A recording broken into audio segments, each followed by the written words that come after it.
Haven't. Oh, okay. I guess the recording is in progress, at least, so I've been told. Yes, it Um, is. and Kelly and I are working together on a project with Andy Gavrin and some other folks uh, involving developing rubrics for uh, computational physics, essentially, to trying to figure out ways to assess whether students are learning and what they're learning, how they're learning it, things like that. Um, and I mentioned to him at one point, I think, that I was working on this sort of side endeavor to try to help students get feedback in a timely manner. I have a lot of students and I'm not always able to give them feedback as quickly as would be useful. And so I developed, and I use Google Classroom for a lot of my report-oriented, lab-oriented or report-oriented assignments. Uh, and so I decided it would be useful to come up with some way to allow uh, the GitHub Classroom to be able to generate feedback using AI in a student-driven manner, so that the student could say, "Hey, I think this is to the point where I really need some feedback," and the AI could uh, dissect the report and compare it to the rubric and try to provide some feedback that would help the student produce a higher quality product in the end. That's the goal. Um, so I'm curious, how many folks here are using or have used or are at least familiar with GitHub Classroom? Is that something anybody's using?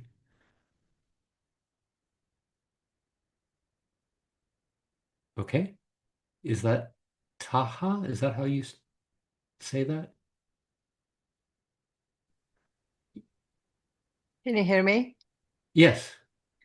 I don't know where my there we go. Oh, I should turn on lights. I live in darkness in a den.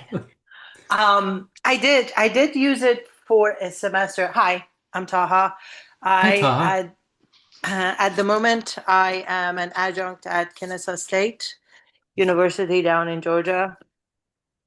Um, and I did use it, as you said, the same reason because I usually have somewhere around like a 200 class, uh, and on top of all that, I have labs, which individual like 24 to 28 students in it. So feedback is a big problem for me, especially timely feedback. Um, so I did.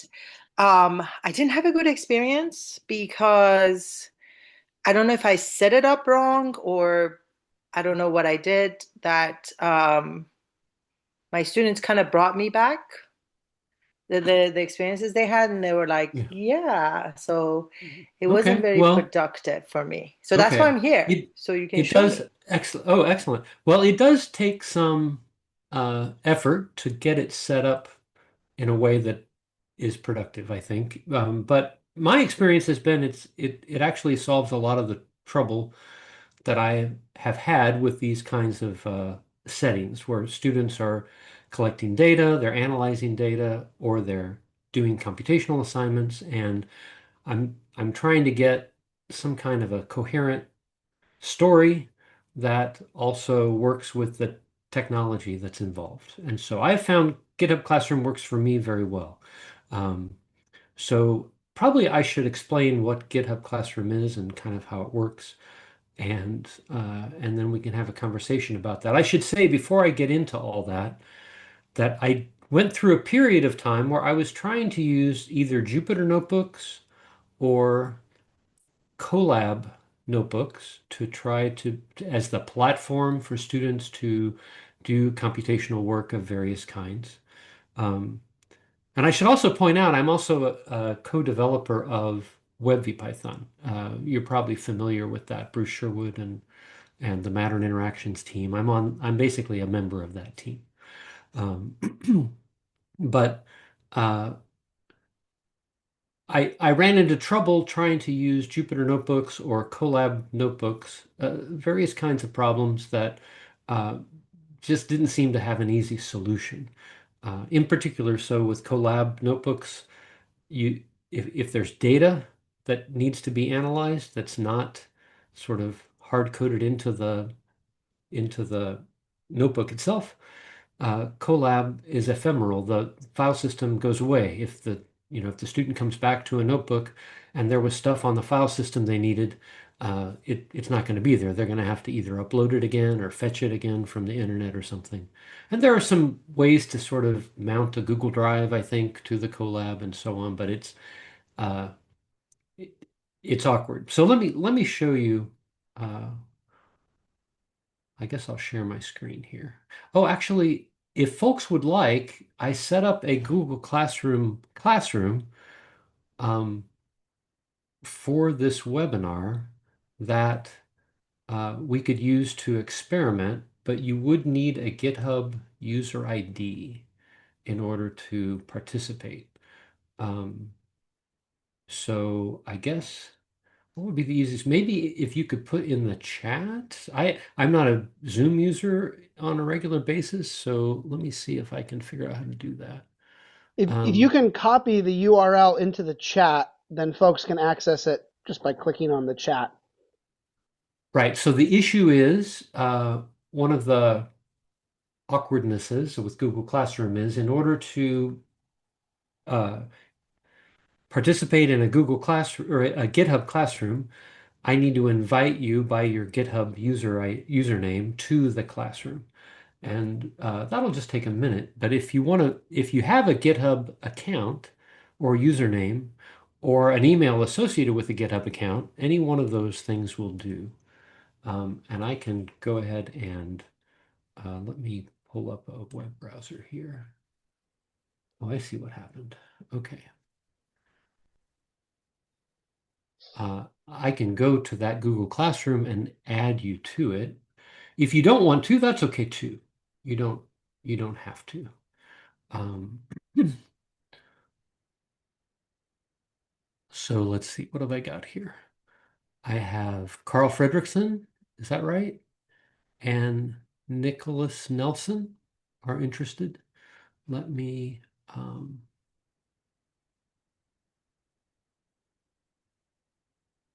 okay, why am I not? There we go.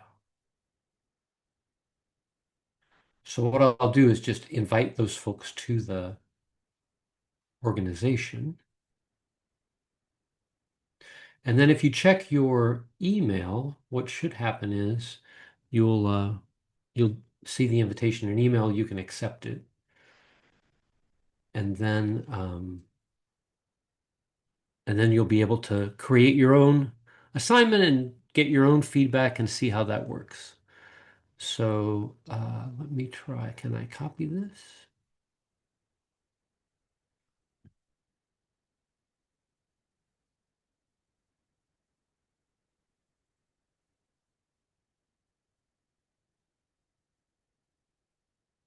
It looks like that worked.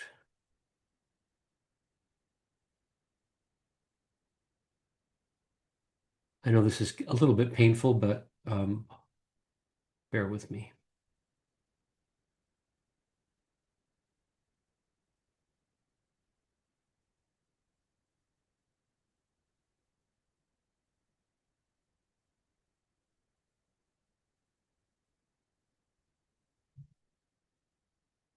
Are folks seeing the invitations in their email? Yes. Okay.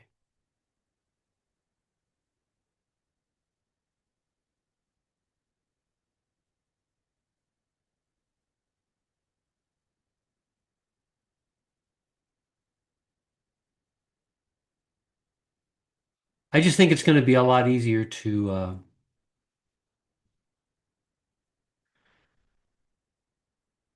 to get it if you can actually do it yourself and see what that's like. Okay.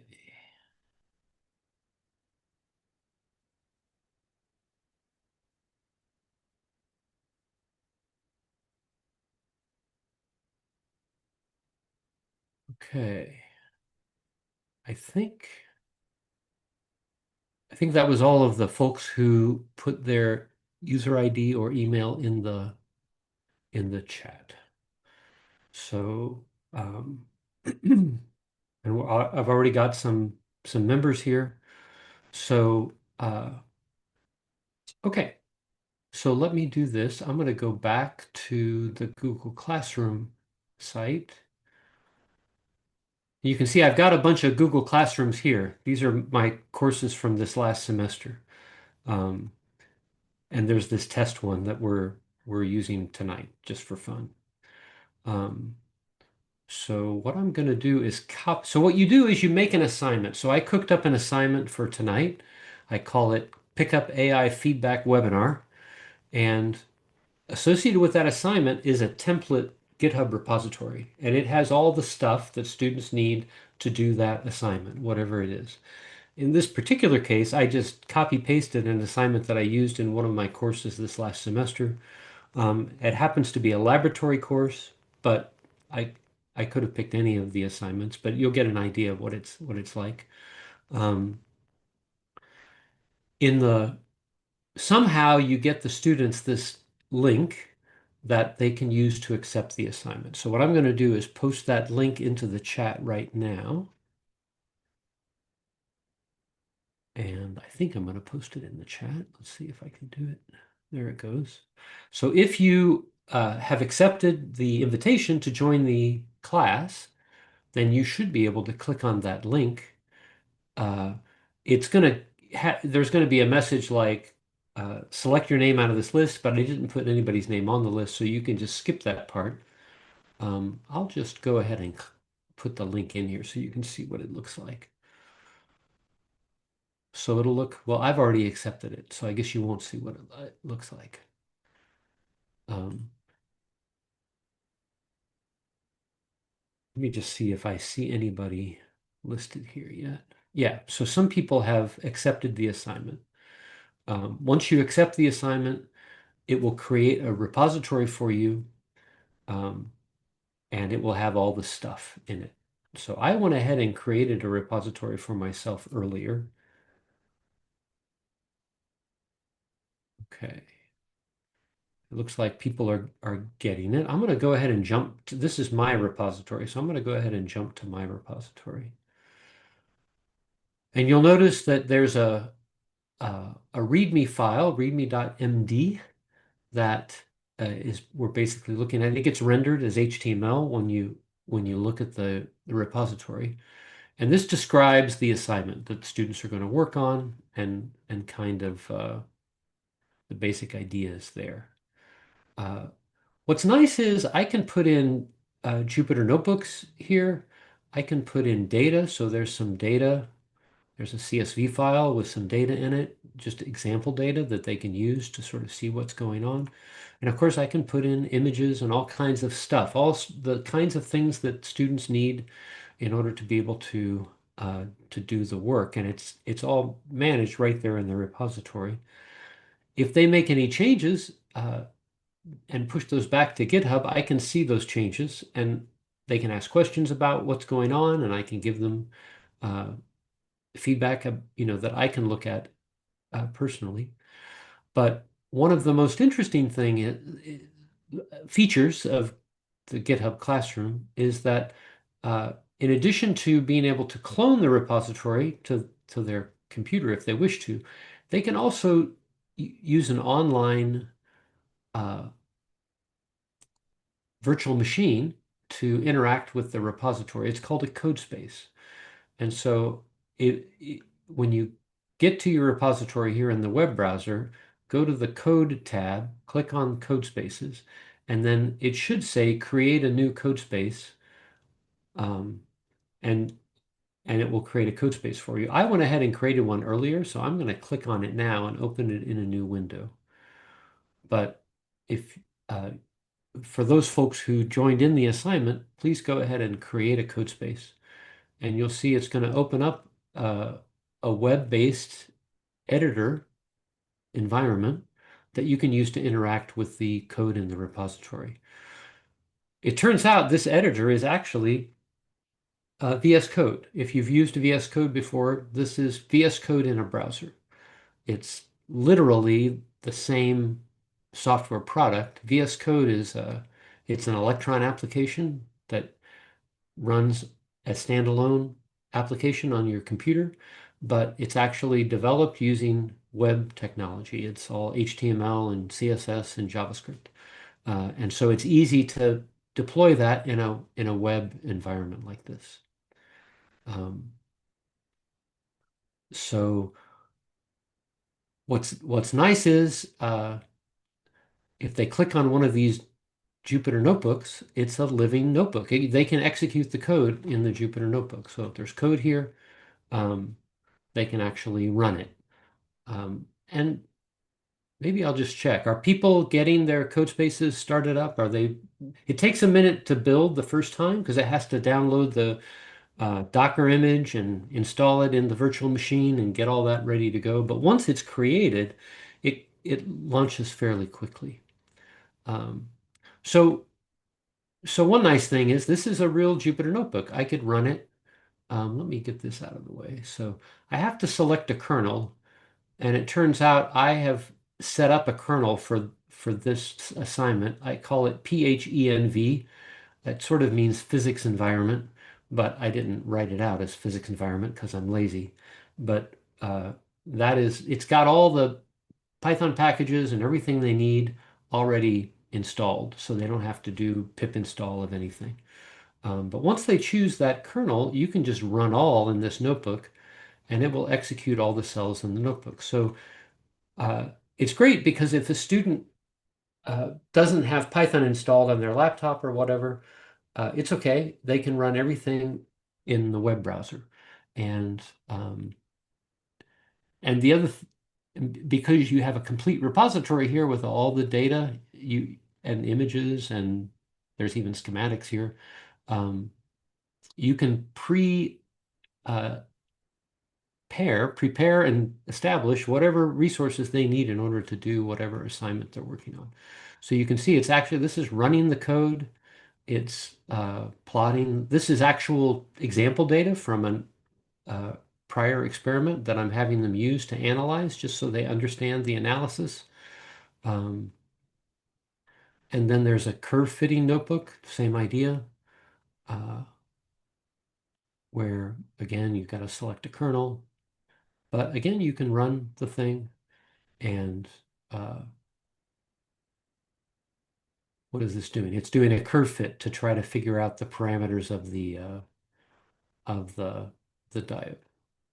So I don't want to get into the details of the assignment, but the main point is you get the idea that uh, with GitHub Classroom, students not only get the features of GitHub, which is just to manage versions of documents, but it also is a computing environment where they can actually run code and see stuff and do stuff. Um, so any questions about any of that, or does anybody uh, have any questions about the process of what just happened?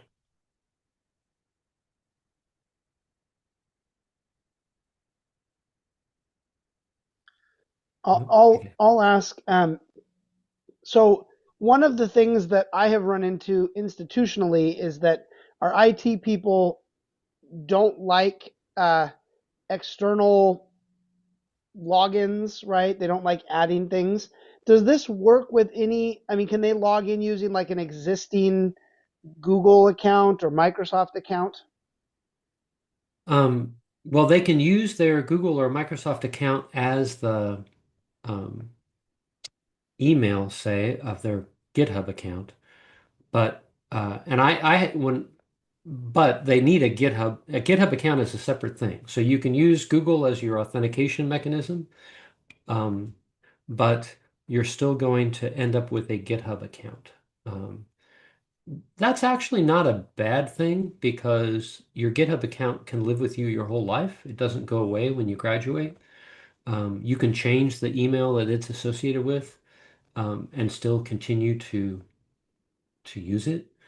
Uh, so, but if you're, I mean, I don't know what to say. A lot of people use GitHub. Yeah. You know, One other question that I was going to ask is, are there storage limits? I mean, how much data can you put into one of these things? Um, there are, but it's fairly generous. The file system, let's see. Um, the file system of the code space itself is 32 gigabytes, it looks like. Um, so you can't, your repo certainly, and plus the image, whatever image you're using to run the virtual machine, um, can't take up more than that. I think there's an individual file limit in the repository. Each file has to be less than 30 megabytes or something like that. I think they don't like individual files to be a lot bigger than that. There is a way to get around that. They have something called large file system mounts or something like that that you can, but I've never needed more than 30 megabytes for a single file. Uh, so, um, and uh, that is a problem with if you try to do everything in a single notebook, you try to put a lot of stuff in a notebook, the notebook gets very large, and then you start running into trouble. So my plan for the way I've sort of evolved, the way I use these code spaces, is I have the students do their analysis mostly in notebooks, but I don't expect them to do much writing that is prose or uh, mathematical description of what's going on in the notebooks. The notebooks are really for code and plotting, doing analysis. Um, in order to write the report, I have them use Markdown, but it's a particular flavor of Markdown called Quarto Markdown. So has anybody heard of Quarto? Maybe, I don't know, how do I do a poll? Is that something anybody's heard of? Quarto is a fascinating thing. Let's see if I can. Uh, why won't it let me? Uh, there are Zoom boxes covering up part of my user interface, so I'm a little confused, but I'll get over it.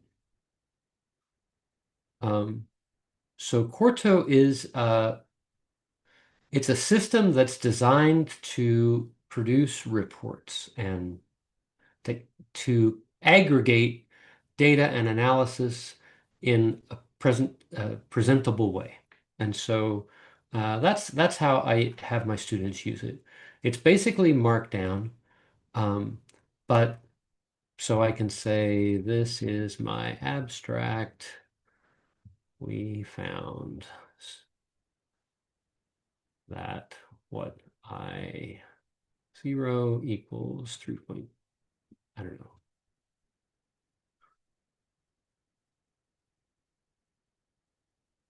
I'm just going to make something up.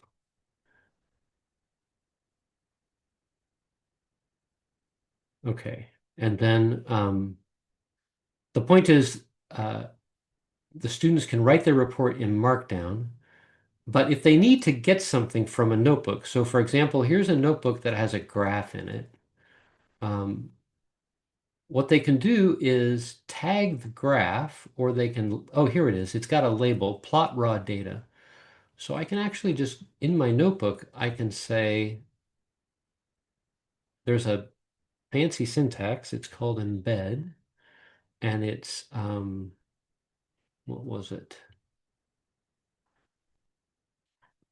It's called, the notebook is called Control and Measure, and the editor is helping me. It said, oh, there's a notebook here called Control and Measure. Is that what you mean? And I just clicked it. And there's my plot raw data cell. And then I can say something like echo equals true. That just means the code's going to show up in the report. So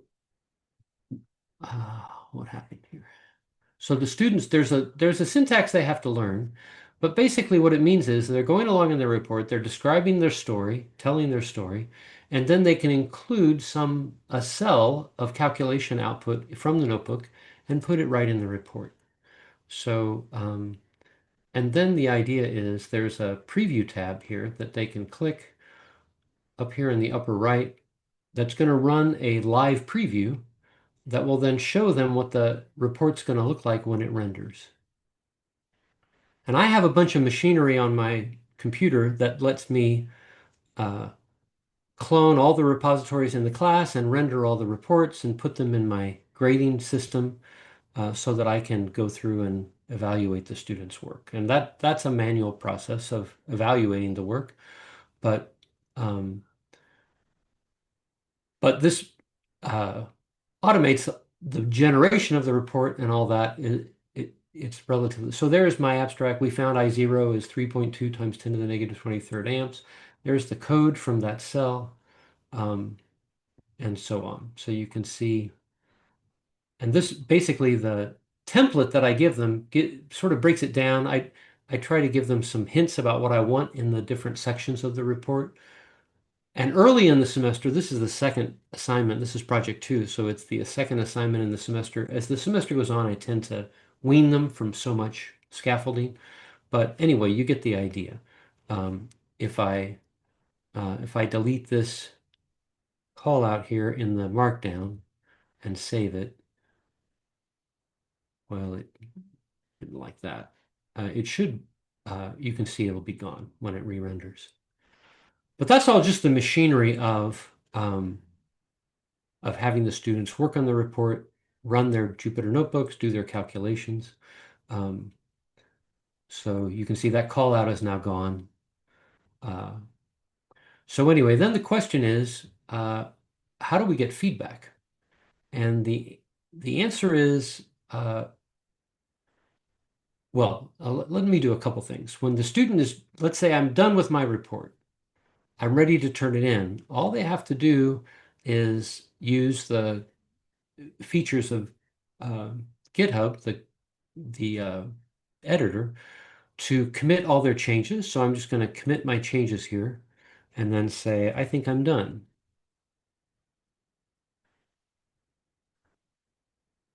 I'll say commit and sync. That's going to, so what that does is it syncs all the changes they've made. It sends those back to GitHub. Um, so I'll go ahead and refresh my report here. And you can see when they do that, it actually goes out and renders their report.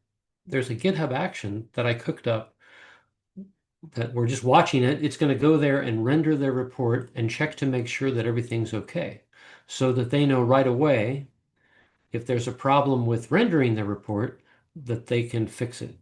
Um, of course, they probably would know that if they'd hit the preview in their code space. But if they didn't for some reason, this will tell them, and it will show up. I should have put an error in there deliberately so you can see what it looks like.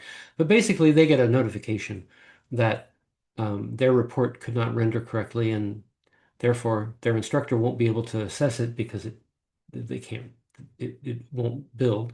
Um, but anyway, I'll let that sit there and cook for a second. What happened to, oh, here's my code space. Um, So there's another way to check their report. If they want to just check the syntax, there is we've got a task. So there's some tasks that they can run to check the syntax of their report. So I just went over here to terminal and shows tasks, and there's a check report for errors. So I'm going to click that guy, and it's going to run. Pass through the markdown, it notices that I'm embedding a cell from a notebook.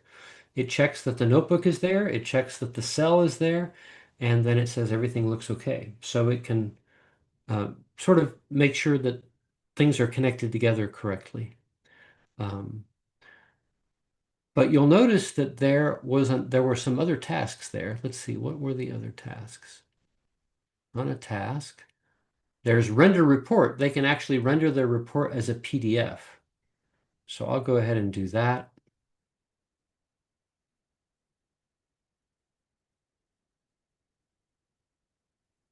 So yeah, that looks like it must have worked. So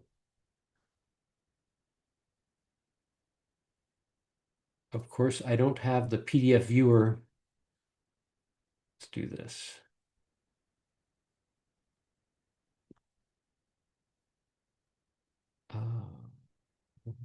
There we go. Download. That's what I want. I'm going to just download the PDF. You can install a PDF viewer in VS Code, but anyway, this is the PDF of my report. It's mostly just call out boxes, but you can see it does a nice job of building and this is what I grade, is the PDF that gets produced by the Quarto document. And it's quite nice to have it organized in that way. But I should be able now. Okay, so it rendered okay. So then the other thing they can do, they go down here to terminal and they choose task and they can ask for AI feedback. So I'm going to go ahead and say AI feedback. And it's going to go through some steps here and it should, cross my fingers.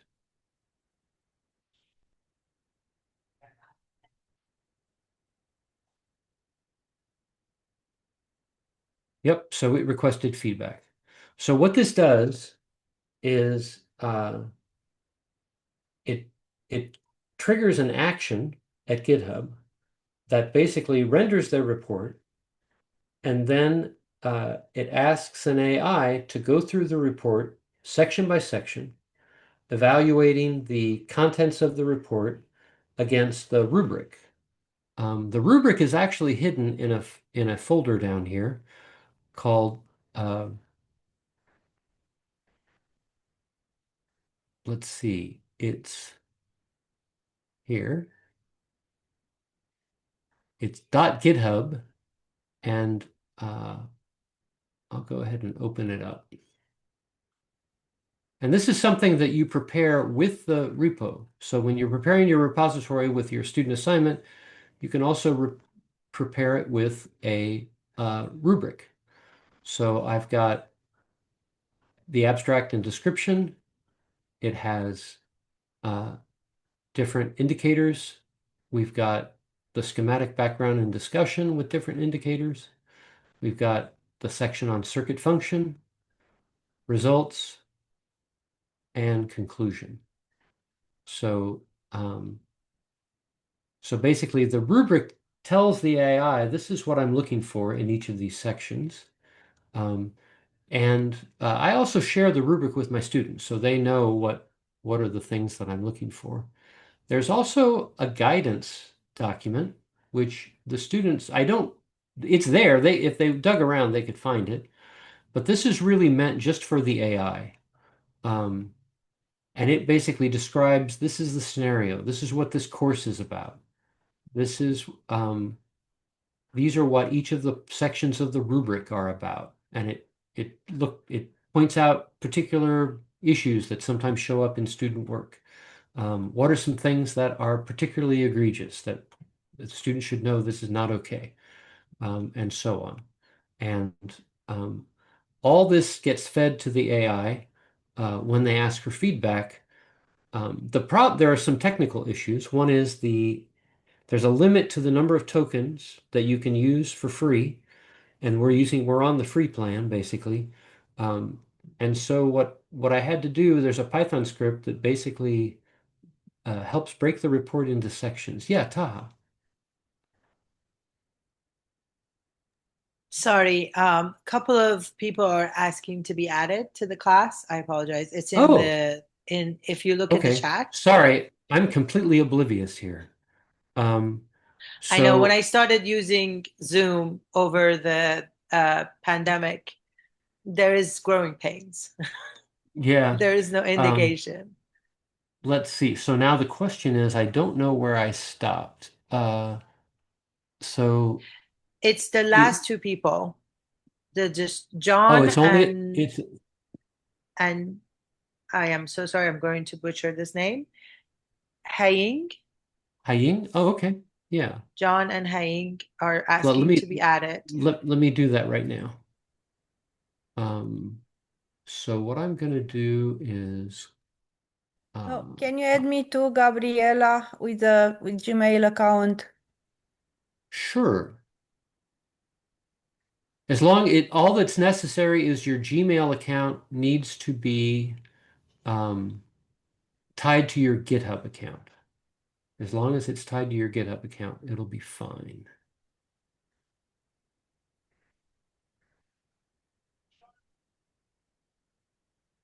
Okay, and the other thing that you need to know is that there's a link in the chat that you have to click to accept the assignment.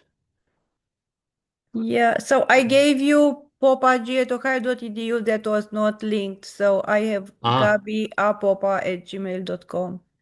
aha, this one right here. Well, you're probably not seeing the chat there. Oh, it's Okay. okay. As long as you see it, it's good. Okay. And then let's see. So uh, gee, is this Nugusi? Is that right? Did we get that one? That's right. You got it right. Okay.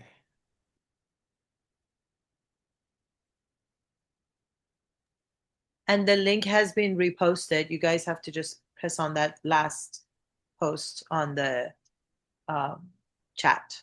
You can get into the classroom. Okay. So you should, if I just added you, you should get an email invitation that says you've been invited to become a member of this organization. And once you are invited, then you can click on the assignment link to accept the assignment. Then you just go through the links, you accept the assignment, it creates a repository for you, and then that will be your repository that you can use to uh, work on the assignment. So, and notice I've got a bunch of repositories here now. Um, your repository is going to be PICUP AI feedback webinar and then your GitHub username. And I can see everybody's assignment because I'm the teacher, but you can only see your assignment. So, yeah, okay. Does that make sense? Any questions about any of that? Let me pop back here. I'm back on um, my code space. I asked for Can you, feedback. sorry to interrupt you, can you tell us Yeah. how do we see that assignment? I clicked on, I accepted that. So when you accept the assignment, it should come back with a link to your repository. Let's see. Uh, what is your email again? GABIAPOPA.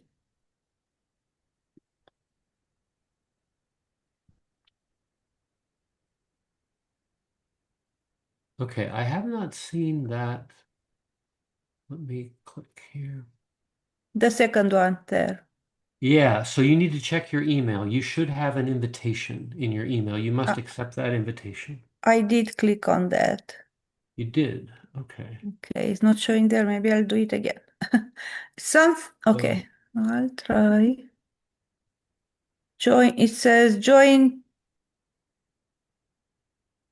Uh, yeah, join 2025 20 UI and DY test. that's right. Okay. Sorry to interrupt. Did you add mine? That's the playing the HE at that one. Okay. Maybe not. Let me do it now. Apologize for that.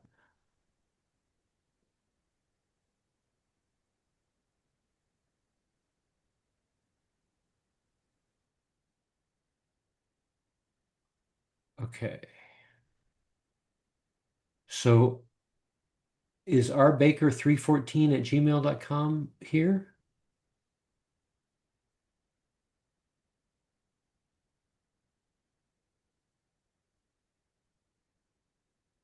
Uh, they have not accepted their invitation yet.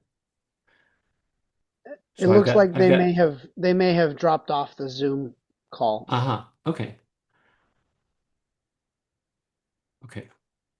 So I've got 9 folks who accepted their invitation and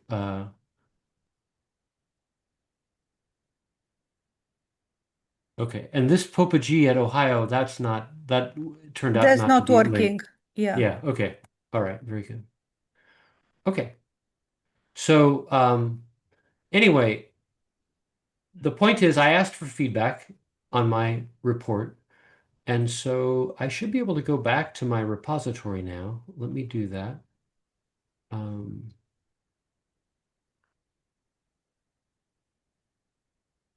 don't have a lot of people, so let's see. Somehow I have 10 people in the organization now, but I only have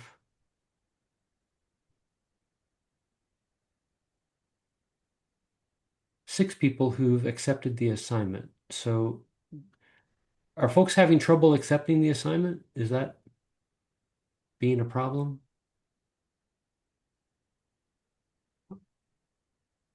It is a problem for me. I thought I accepted, but it doesn't show what you are showing. Okay, so when you should see a picture something like, I can share my well, screen.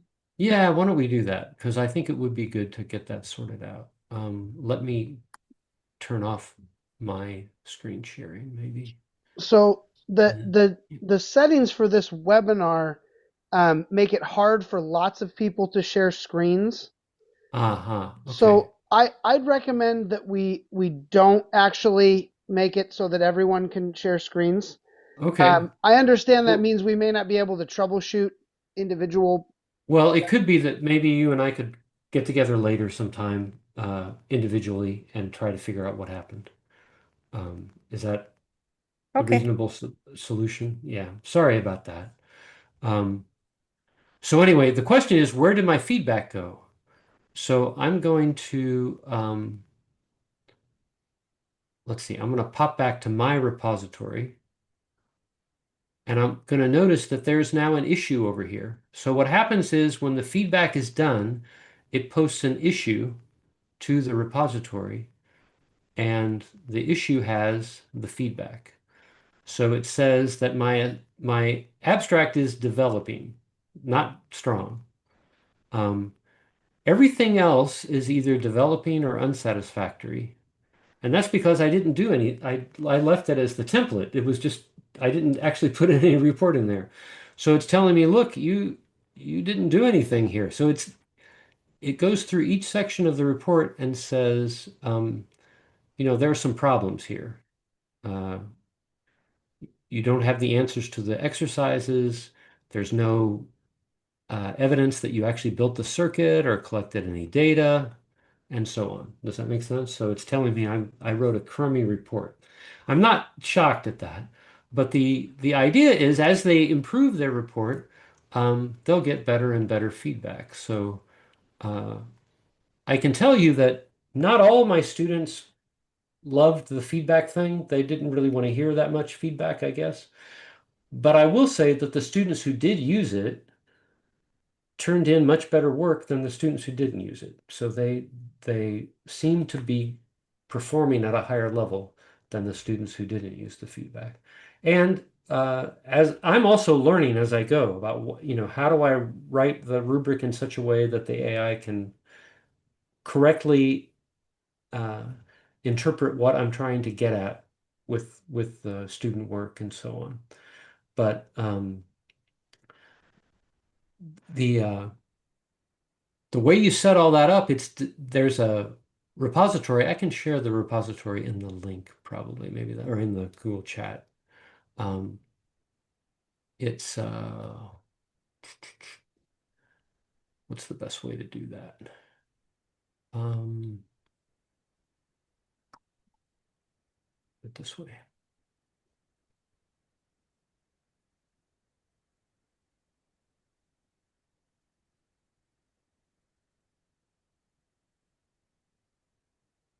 It's called the AI feedback system.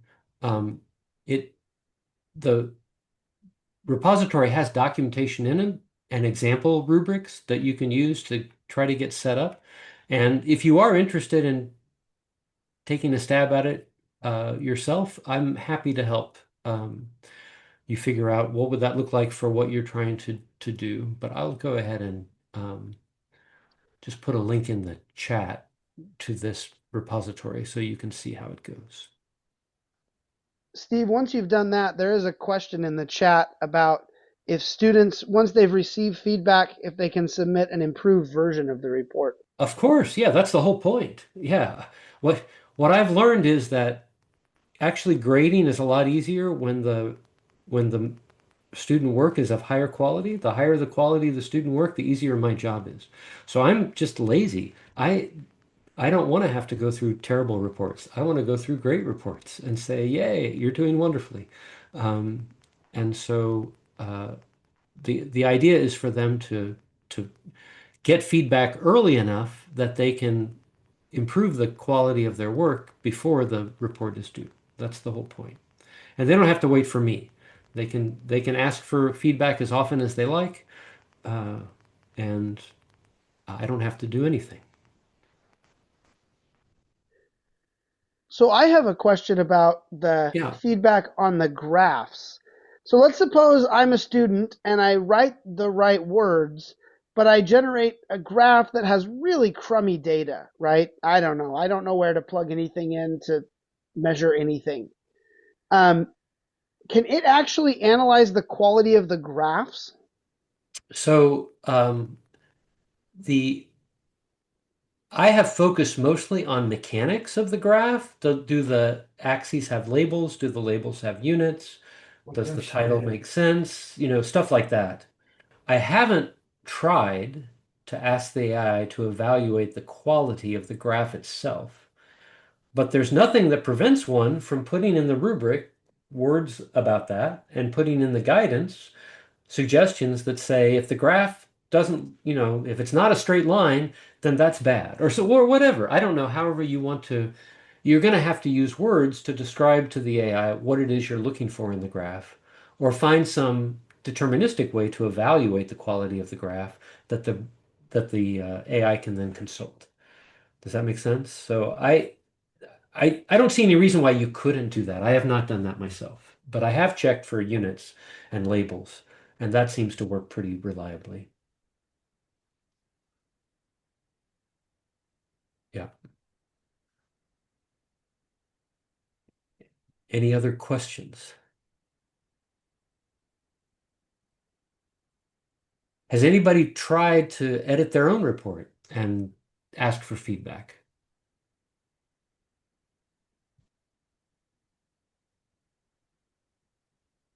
One thing I could do, the AI knows about these callouts. If I get rid of all these guys, well, I don't know. That's probably boring. If I put in things here that made some sense, uh, it would get cheered up about the report if I just didn't have all the original callouts, because I have specific guidance in there that says if they don't remove the callouts, that's bad. So you should tell them that that's not a good thing. Um, but uh, anyway, I'm curious. What are other people using for? I use this in scientific computing for students to write their uh, reports on various scientific computing projects. What other uh, vehicles are folks using for students to do their work and turn in their work, and how do you grade it? Things like that.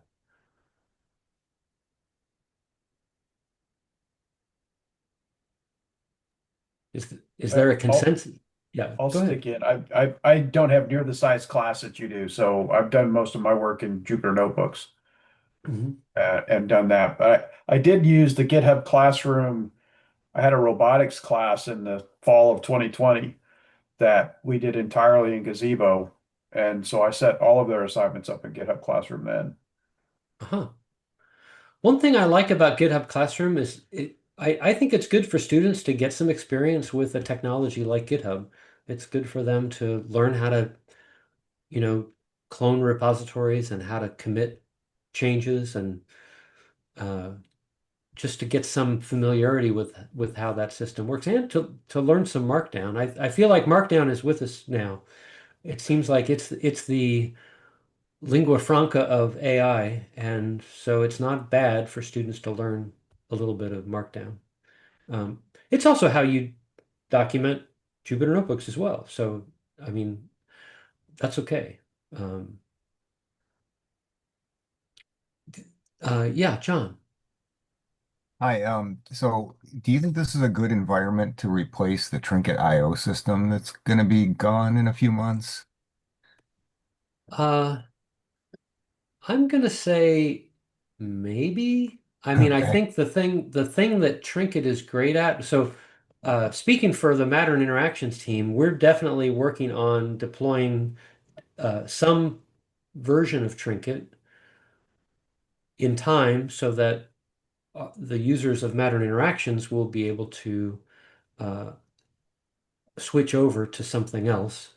But GitHub Classroom is not really great for an intro class, say. Yeah, Uh, okay. I think it's better for like a more advanced class where students are, uh, you know, I don't know. I would not want to use GitHub Classroom in intro physics, for example, but I use it in scientific computing, which is a sophomore class. But the students are sort of ready for something a little more challenging at that point. They're not intimidated as much by technicalities, I don't think. At least that's my perception. So I'm not sure it's right. Trinket's really great for what it does. Um, it is it lets students just focus on that one thing, one thing at a time. But when you're talking about a more complicated project with lots of pieces and moving parts, I think GitHub Classroom is pretty good. It does, you do have to burn a week or something like that, just getting people up to speed. Um, I my first assignment is just learning the ropes. How do you pull the knobs and levers of GitHub Classroom and make it all work? Um, I mean, they're not just doing that, but they're not, they're learning how the machine operates. Yeah, Nicholas. Um, do you have other courses that your students take that then build on this that are also using, some of the features here, either Markdown or some of the Yeah, yeah. yeah. So I uh, well, all the classes I teach use computation in some way. So I'm a huge computational zealot, I guess, zealot. Um, so I taught E&M and we were using GitHub Classroom to do simulations in E&M. I in senior research, which is our capstone physics course, they're using LaTeX in there. They're not using Markdown, but the data they collect, the analysis that they do is all done in GitHub Classroom. And so it's an investment that pays off in the long run. Um, the nice thing about GitHub Classroom is if you have some software that's open source, you can create custom images that have that software in it that then can run in GitHub Classroom or get in a code space. So it avoids having to have students install a bunch of stuff on their computers, basically is what that boils down to. But yeah, I teach scientific computing, I teach the physics electronics course, and I also teach in electrical engineering. I teach electronics and signals and systems and other stuff, and we're using GitHub Classroom in those classes as well. So maybe I've gone overboard. I don't know. But I find it works well.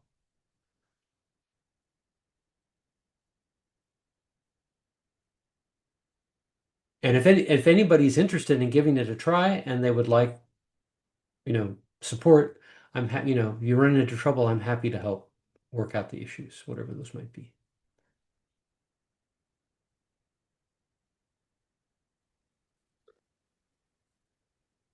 Okay, well, we are coming up on an hour. So, I don't know, unless anyone has any more questions, maybe this is a good stopping point. Sure. Yeah. Thank you for inviting me. I hope it was helpful. I'm looking for my turn off. Oh, there it is. And I appreciate the to getting to share a little bit about what I've been working on. Steve, do you mind if after I turn the recording off, we put your email in the chat, and so that way, if folks need to contact you, they can Absolutely. do Yeah. that? Yeah, Okay, absolutely. Yeah. great. Then I'm gonna shut down the recording.